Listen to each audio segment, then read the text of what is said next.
the scam that was coming, the smart ones, like the ones who didn't go to work on 9/11, no? What they did was, they took all the paper money they could get and bought gold, the other way around. And then they shipped the gold to Switzerland. It's out of Uncle Sam's reach. After all the American people had exchanged their gold for US dollars, then in January of 1934, President Roosevelt removed the law, rescinded the law, remonetized gold. You're allowed now to keep your gold. However, we've devalued the dollar. The dollar is no longer 20 for 1 ounce. It is now devalued to $35 for 1 ounce. He should have been sent to jail for 35 years for what he's done now. So the American people rush back to buy back their gold. When they bought back their gold,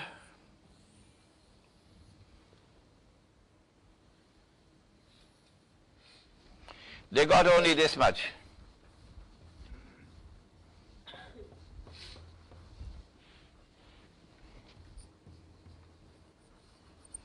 And Uncle Sam kept 41% in his pocket. Because the value of the paper had been devalued. So it's no longer $20 to buy back an ounce of gold, it's almost twice as much. You have to find $35 now to buy an ounce of gold. This is fraud. This is fraudulent. This is prohibited by Allah in the Quran 3 times. But our muftis probably didn't read that verse of the Quran when they declared this to be halal. Around the world, 1950s, 1960s, 1970s, 1980s, around the world you see the currencies of those countries which belong to the Jewish-Christian alliance. Those currencies now are called hard currencies. And the rest are now called soft currencies. And these are falling in value, constant devaluation. And the IMF is at the back of it, supporting you to devalue and devalue to become more competitive. But as you devalue, there is a massive transfer of wealth from the unsuspecting masses to that global predatory elite, who not only want to become rich, that's bad enough, and have 3 Mercedes-Benz in your garage. No, they have their sights on something more than that.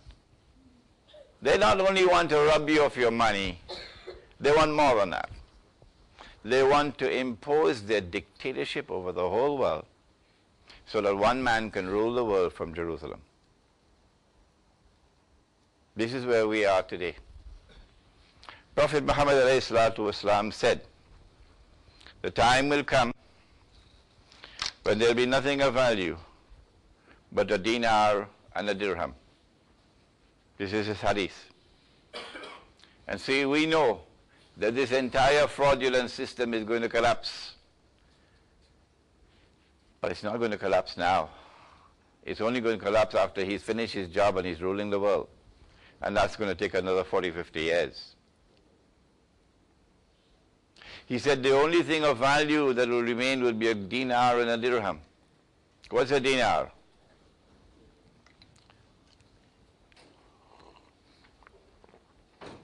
A dinar is a gold coin. The word dinar is in the Quran. Yes. A dirham is a silver coin. The word dirham is in the Quran. Yes.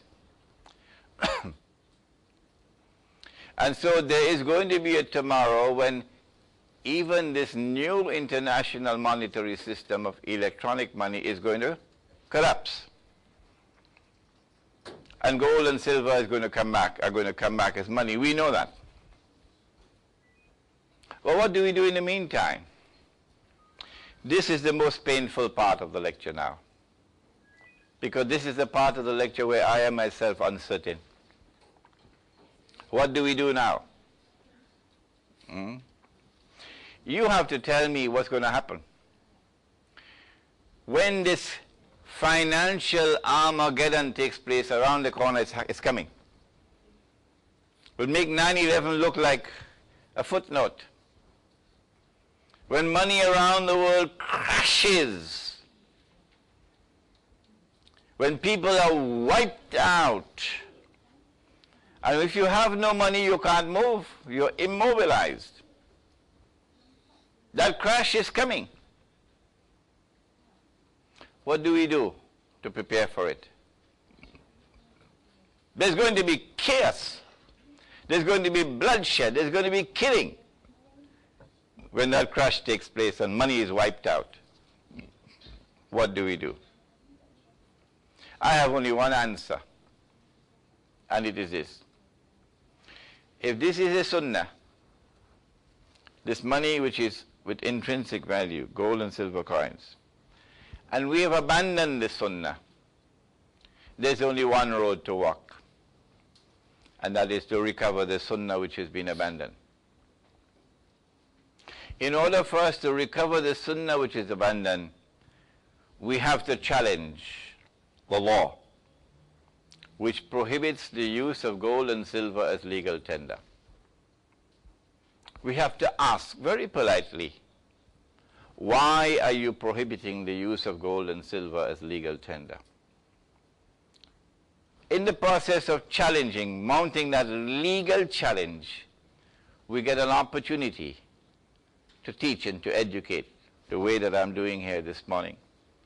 I hope and I pray that all of you become part and parcel of the effort that Nick Mahoney has been waging now for many years, to teach and to educate our people about money, to teach and educate our people about the fraudulent nature of the international monetary system that now exists, and the even more fraudulent one that's coming, and to teach and to explain to them the need to return to sunnah money, the gold dinar, which is what is going to come in the future, inshallah. ربنا تقبل منا إنك أنت السميع العليم وتب علينا يا مولانا إنك أنت التواب الرحيم برحمتك يا أرحم الراحمين آمين.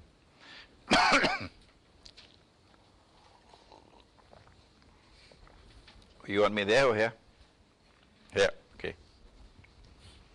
For question and answer session, please state your department and the bank you are currently attached to.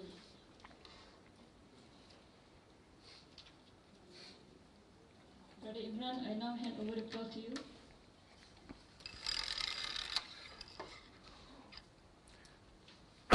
Well, while you are apart, that surah is Suratul Kahfi of the Quran.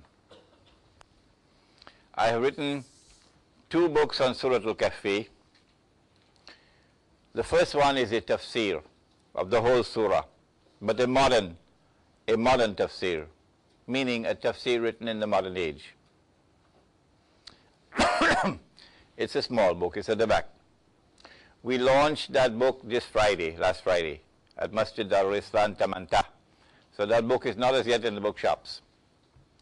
The second book is a bigger book, which is not tafsir but ta'wil, interpretation and analysis of the stories of Suratul Kahfi.